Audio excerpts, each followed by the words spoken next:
What's going on? This is Kareem from DJBooth.net, and I'm here in the lab to give you guys a really quick video review of the new Hercules DJControl Impulse 500 DJ controller.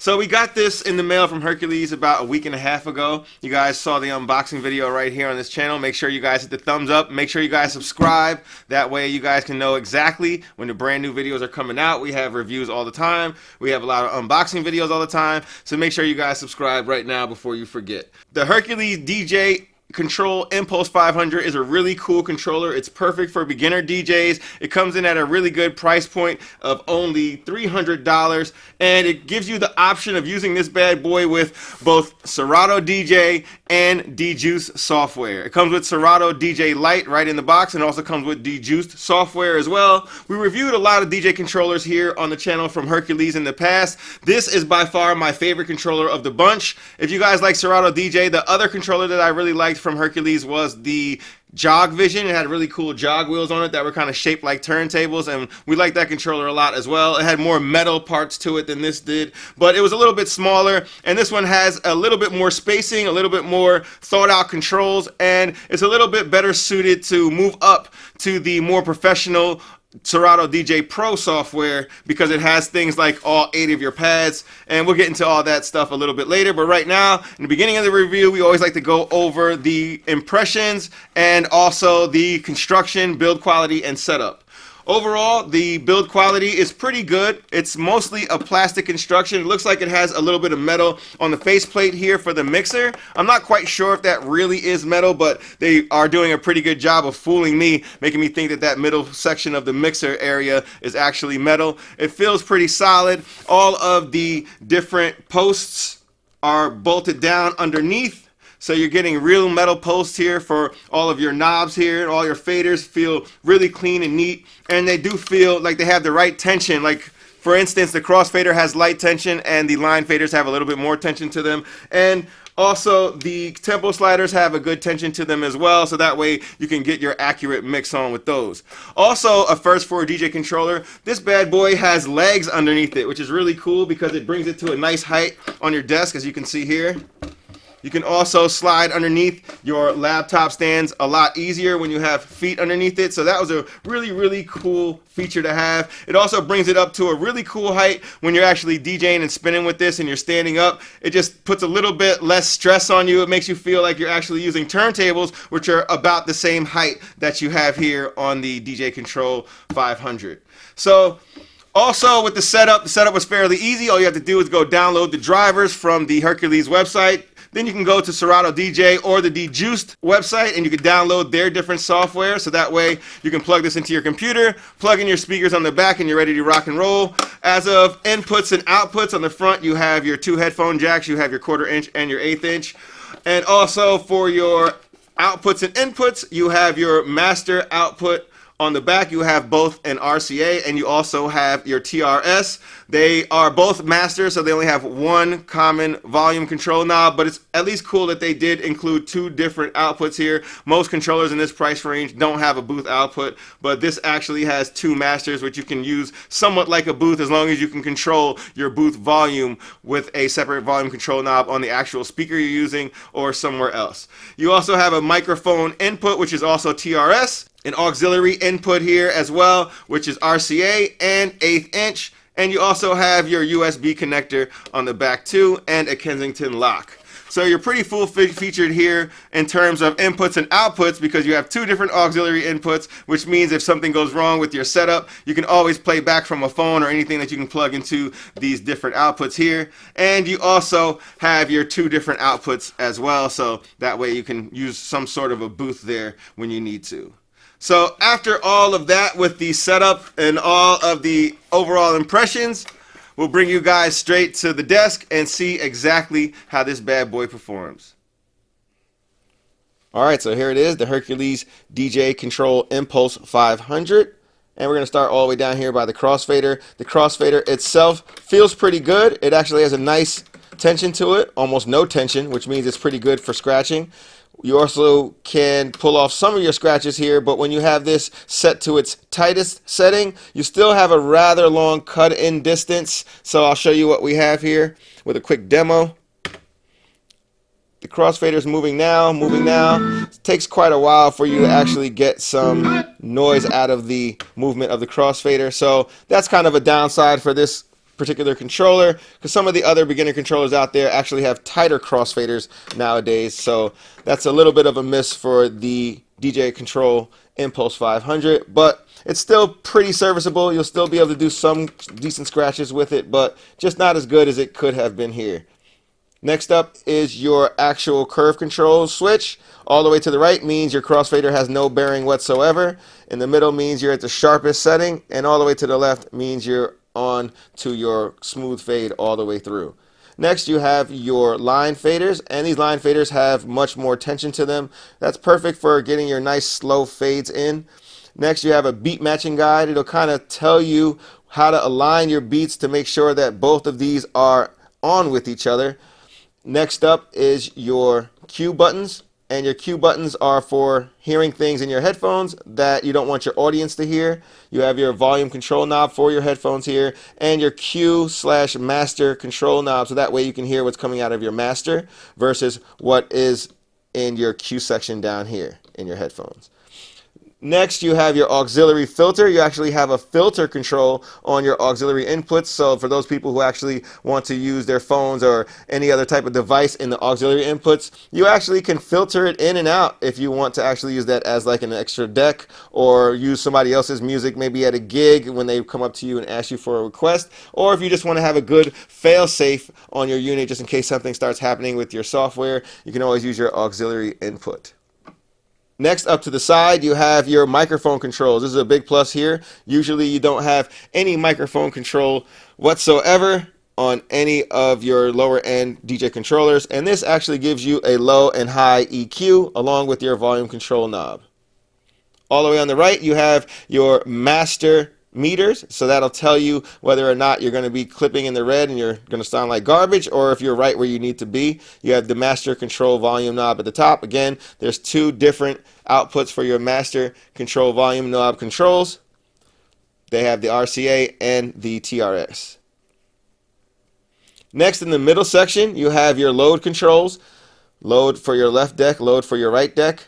Then you have your big oversized knob, so that way you can scroll through all of your different tracks and your folders. You have your low, mid, and high EQs. They are full kill. And then you have your gain volume control knob at the top to make sure that you have different matching levels for your different tracks in your library. Next, you have your meters in the middle for line 1 and line 2, again to tell you whether or not your signal's too hot or your signal's too low, so that way you can tweak them with your gain knobs or with your volume control down here on your faders. Next is the way that they implemented the new effects. A lot of new DJ controllers are getting rid of those 3 different effects modules at the top of the controller in favor of a new mixer style setup for your effects. This is more reminiscent of what you're going to find in high-end DJ equipment that is out in different venues, and most DJ equipment overall is now adopting this new style and format of effects here while using your middle or your filter knobs. They have a filter automatically, and when you use the FX buttons in the middle, you will enact the effects in Serato DJ that actually are in these effect banks. So, for example, in my effect bank 1, I have echo, and my effect bank 2, I have a reverb, and in 3, we have the phaser. So, real quick demo so you hear how that sounds. I'm feeling like well, I feel like a prince, I'm feeling myself, I'm feeling myself, I'm blessed with no fail, don't know how it feels, I wanted to flash. My life is a flick, now load up the flick. You feeling like me? I feel like a prince that turned to a king. Found me a queen, started a family and got me a... Next, we have the decks themselves. At the top of each deck, you will see a 1 or a 2, and whenever a deck is playing, you'll see that light up to indicate that it's actually in use.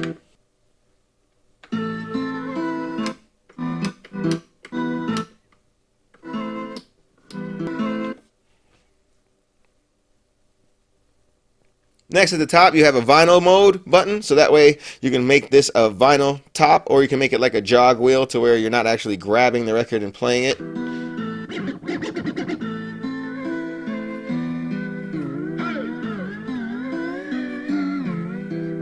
Then you have your slip mode. This button will not work unless you're in Serato DJ Pro. This will allow you to use the slip mode in there. And quantize button also does not work until you're actually in Serato DJ Pro mode as well.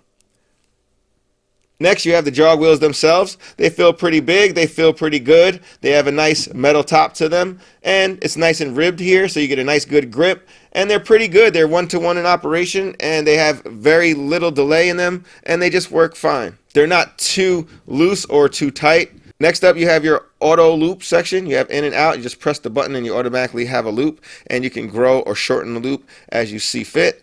Next, you have a sync button, so that way you can sync the tempo between your two tracks. And here at the bottom, you have your play pause buttons, your cue. You have your pitch slider here. Your pitch slider is a little bit small side, so it is a little bit harder for you to ride the pitch and to make your small final adjustments in the mix. But it does its job, and it will work just fine for those in the beginner's realm. Next, you have your hot cues, loop, slicer, and sampler buttons here. As you can see, they also have a alternative mode 5, 6, 7, and 8, and these only become active when you are actually using Serato DJ Pro or a professional software that can take advantage of all of your 8 pads and your 8 different pad modes. What you get now is a hot cue mode. You feeling like me? I feel like a prince that turned to a king. Then you have your loop mode.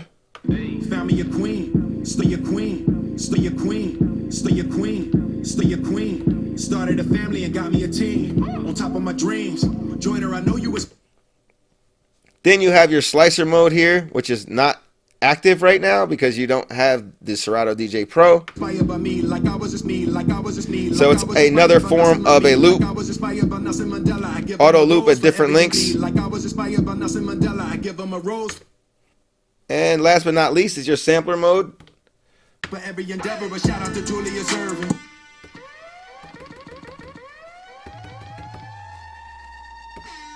Last but not least is the pads themselves. There's 8 of them here, which is really good for when you want to upgrade again to Serato DJ Pro, and that way you can use all 8 of your pad modes with all 8 pads. The pads themselves are RGB backlit, as you can see, and they do have a nice squishy feel to them, but unfortunately they have that center click, and that's one of my minor issues with the DJControl Inpulse 500. The center click on them sometimes make me feel like I'm getting a hit when I'm not, or something just feels a little quirky about it where I'm not able to get a perfectly flush cue point or cue point hit like how I want to.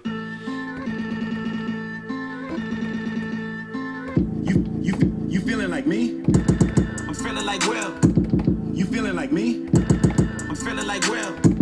You feeling like me? I feel like a prince that turned to a king. Found me a queen. Started a family and got me a team. So in conclusion, the Hercules DJControl Inpulse 500 is probably the best DJ controller that Hercules has made to date. It's definitely the biggest, it definitely has the best controls, and maybe the best build quality as well. I do like that DJControl jog vision that they did come out with a few years ago, but this one is probably even better than that because it has more features and it's more upgrade capable than the other Hercules DJ controllers that came out in the past. This is going to be perfect for beginner DJs, those who don't want to spend an arm and a leg to see if they want to actually get into this type of hobby or job for themselves in the future. It's also great for DJs who are on the go and they just want something small in order to just kick out a really quick party and maybe not spend a lot of money or bring their really expensive gear out with them to do that particular gig. It comes in at the $300 price point, which is right on par with the Newmark competition out there and the other controllers that are out there, such as the DDJ400. The DDJ400 is still my favorite controller because it comes in at that $250 price point, and it also has that full out record box DJ software with everything automatically unlocked straight from the rip. So that's my favorite beginner style DJ controller right now, but this is definitely trying to come close to that with the performance features that it allows for when you upgrade to Serato DJ Pro. Again, this comes with 2 software right out of the box, Serato and DJUCED. That's Serato DJ Lite Edition, but it's very easy to upgrade to the Pro Edition if you need to. It also has your full 8 performance pads here, so that way when you're ready to upgrade, it's easy to upgrade and you can use all of your different secondary pad functions are in here, and it's all here for when you're ready to get to that next level. It also has 2 different master outputs. You have the TRS and the RCA here. Even though they're controlled by a single knob, it's okay, because if you have a monitor here, then that way you can hopefully have a volume dedicated knob on that in order to turn that down, so that way you can have somewhat of a booth situation using the outputs. It also has your 2 auxiliary inputs, which are both RCA and your mini jack. That's perfect for having an external source or for being able to plug in people's phones or your own phone if you want to have different tracks on hand that you may not have on your computer. It also has that really cool microphone high and low EQ. Most of the different controllers at this price range are not going to give you a high or low EQ on the mic, let alone a mic input, but this one will do just that. It also comes with these feet, which I like very, very much. It gives you a more professional feel, a more professional look to it, and I'm just surprised that no other controllers really had this in the past, but it just looks much better and it feels a little bit better while you're performing with these feet as well. On the downside, the pads here actually have a center click to them, and I'm not really a fan of those clicky type pads. I like the pads that are just kind of smooth when you press them. Not sure if you guys can hear that, but they do click a lot when you're actually hitting them, and I just like the responsiveness and the feel of the non-click type pads that are out there. It also has rather short pitch sliders, as you can see here. The pitch sliders are a little bit short and not as accurate as they could be if they were longer like some of the other controllers that are out in the market. My other minor gripe with the unit is that there is a rather long cut-in distance on the crossfader. Some of the other crossfaders for controllers that are also in this price range don't have a long as cut-in distance as this does, and it's pretty disappointing that this is here. But again, most DJs at this level are not really going to try to scratch and cut it up too crazy because they're going to try to want to get something else that's a little bit better for your scratch capability. Other than that, it's a really good controller all around. Definitely the best controller that Hercules has made to date, and I would definitely recommend this to beginner DJs or those who just want another extra controller so that the way they can kick around with and not have to worry about getting anything wrong with their real setup that they may have at home. So for more on this review, you guys can head on over to www.djbooth.net/DJS. Make sure you guys hit the thumbs up if you like videos like this one. Make sure you guys always subscribe to the channel. And as always, thanks for watching.